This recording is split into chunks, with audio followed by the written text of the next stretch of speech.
Okay, so for me, drawing out the Cuisinart rods on graph paper was the easiest way to go.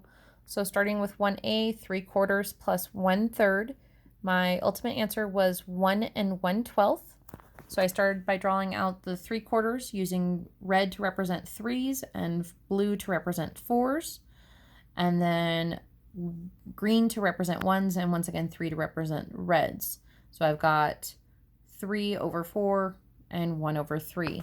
To add these together, I had to get them to the same denominator, which is the bottom number, which would in this case be 12. So for the 3/4, I had to multiply that by 3. So I ended up with 3 reds over 3 blues. And for the 1/3, I had to multiply that by 4. So I ended up with 4 greens over 4 reds. So now they have the same denominator. You can see that I drew right here that 4 reds is equal to 3 blues. Once again, on this side, 3 blues is equal to 4 reds. So they have the same denominator. So now we just had to add the top number, the numerator. So we have 3 longs and 4 greens. Sorry, 3 reds and 4 greens. So I put them together, and then I used the blues, which equal 12, to help me just see how much length we have. So you can see right here that when you put them all together in a line, at this point, we have 1 whole unit. It equals 12, and then we had 1 extra piece. And so that's how I got the answer 1 and 1/12.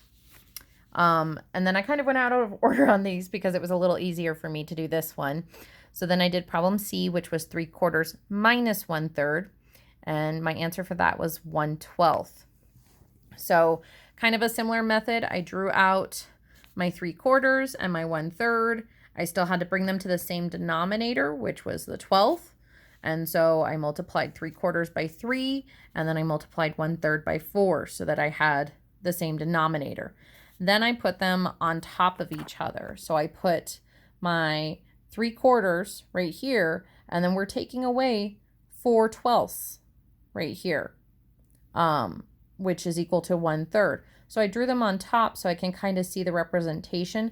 And then I literally did like a little takeaway, woo, arrow. And then below that, because now I no longer had whole red units of 3 blocks each, I had to break them down into the greens, which are individual units. And so that's how I ended up with 5/12. So I've got 5 individuals over my 1/12 bar, which was that blue one. So yeah, that is the subtraction.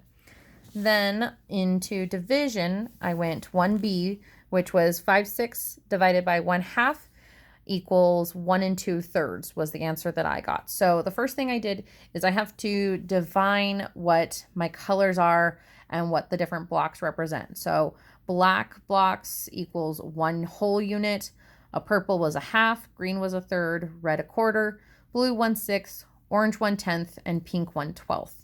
I basically just kind of chose what I figured would be the most common numbers that I would have to use depending on my math problem. So then I started by drawing my single unit so that I have 1 whole unit to look at. Once again, I wanted to bring my numbers to the same denominator. I realized, of course, after I did this, that 6 would make it the same denominator, but I went with 12 just because for me that was easier. So I made the denominator 12. And that was my whole 1 unit that I was working with, was out of 12 pieces. So for 5/6, we have 5/6 of 12. And so we're using the blue, which was the 1/6 mark. And I drew 5 of them, 1, 2, 3, 4, 5. And then the purple is the 1/2. So we're seeing how many 1/2s can fit into 5/6. Well, we can easily fit 1/2 right there. You can see there's 1 whole half within that. But then there's a partial one right here. And so because my whole unit is 12, I know that 1/6 is 2 little squares, right? And so in 1/2, 6 squares equals 1/2. So I've got 2, 4, which is 2/3 out of 6. So that's how I came to the answer of 1 and 2/3. And then I did the same thing for problem D, which was 3/4 divided by 1/3. I got 2 1/4. I used the same color chart values just because for me that made more sense. And I still did it out of 12 because it was just an easy number for me to work with. So I drew my 3 reds, which were 1/4. because I've got 3/4 of them. And then we're wanting to see how many 1/3 can fit into this. So then I drew the 1/3. So I've got 2 full 1/3 here. And then once again, I've got a little partial one that doesn't quite complete.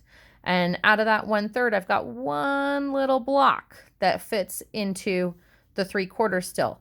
And so that's how I got 2 1/4, because it's 1/4 of that third piece, which is 4 blocks long. So yeah, that's how I did them.